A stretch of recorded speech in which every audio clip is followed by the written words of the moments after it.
Assalamualaikum warahmatullahi wabarakatuh. Perkenalkan, nama Sanarti dengan NIM D021831 dari kelas keamanan jaringan A. Nah, di video kali ini saya ingin menjelaskan cara kerja aplikasi berbasis web. Nah, cara kerjanya itu yang pertama, di sini ada yang bertindak sebagai client dan yang bertindak sebagai server. Di mana klien alias browser dia itu meminta data webpack di server.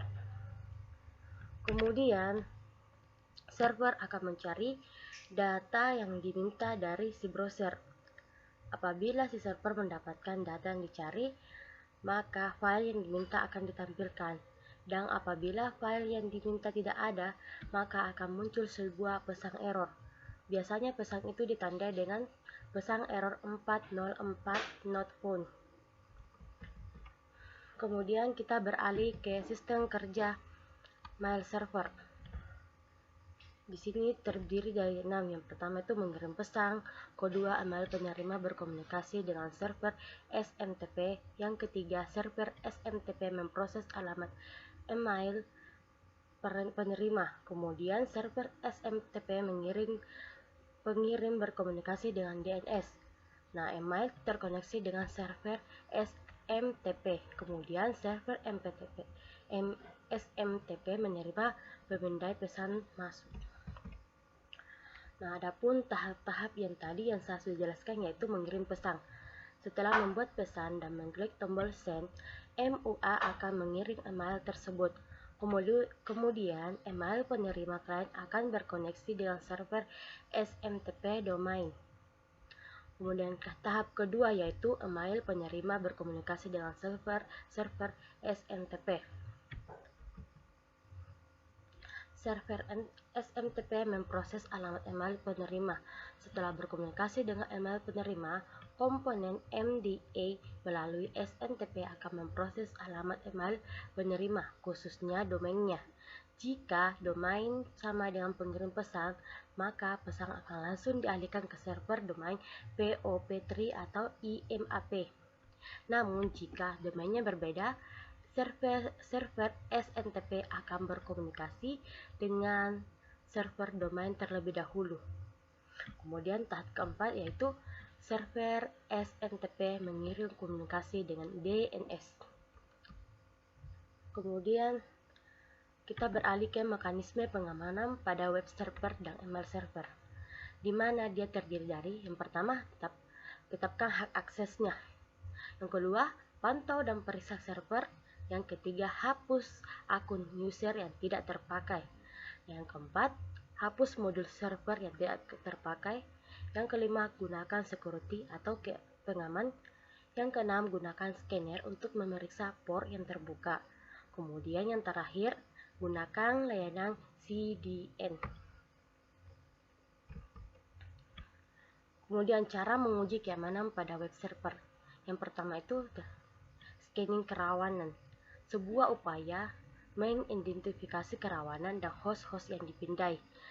Kemudian penetration testing, uji keamanan di mana para evaluator berupaya memeriksa fitur-fitur keamanan dari suatu sistem berdasarkan pemahamannya terhadap desain sistem dan implementasinya. Kemudian beralih kepada menguji keamanan pada email server. Di sini terbagi atas 3. Yang pertama itu pengintaian, yang kedua mencoba masuk melalui SSH email server, dan yang ketiga brute force attack pada email server. Nah, adapun manfaat dari penetration testing. Yang pertama itu menentukan seberapa baik sebuah sistem dapat menangani sebuah serangan di dunia nyata. Terus yang kedua, menentukan penanggulangan yang dapat mengurangi ancaman terhadap suatu sistem. Kemudian yang ketiga, meningkatkan keamanan pada aplikasi sistem atau jaringan yang dimiliki. Kemudian yang terakhir, mendeteksi serangan dan merespon dengan cepat dan tepat. Kemudian ada pun langkah-langkah penerapan testing. Yang pertama itu planning dan reconnaissance. Yang kedua scanning. Yang ketiga gaining access. Yang keempat mining access. Dan yang kelima itu analisis. Kemudian muncul pertanyaan, terus cara kerja VPN dan remote secure itu seperti apa? Nah, cara kerja server VPN itu bertugas untuk meneruskan koneksi Anda ke situs yang ingin diakses. Jadi, jika ada suatu koneksi yang kita lakukan akan dikenali sebagai koneksi dari jaringan server VPN, bukan jaringan yang digunakan pada saat itu. Jadi, ketika menggunakan jaringan tanpa VPN, maka koneksi yang dilakukan secara langsung atau direct dapat dienkripsi. Sedangkan jika menggunakan VPN, maka koneksi yang dilakukan terenkripsi dan dilewati terlebih dahulu melalui VPN dan server. Kemudian remote secure access.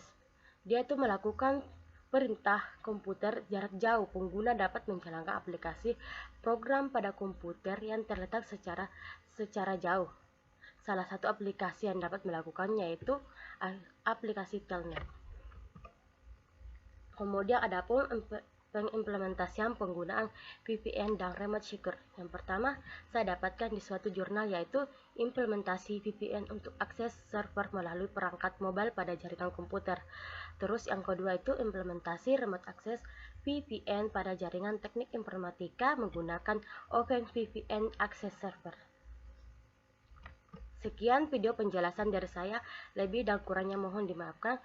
Wabillahi taufiq wal hidayah. Assalamualaikum warahmatullahi wabarakatuh.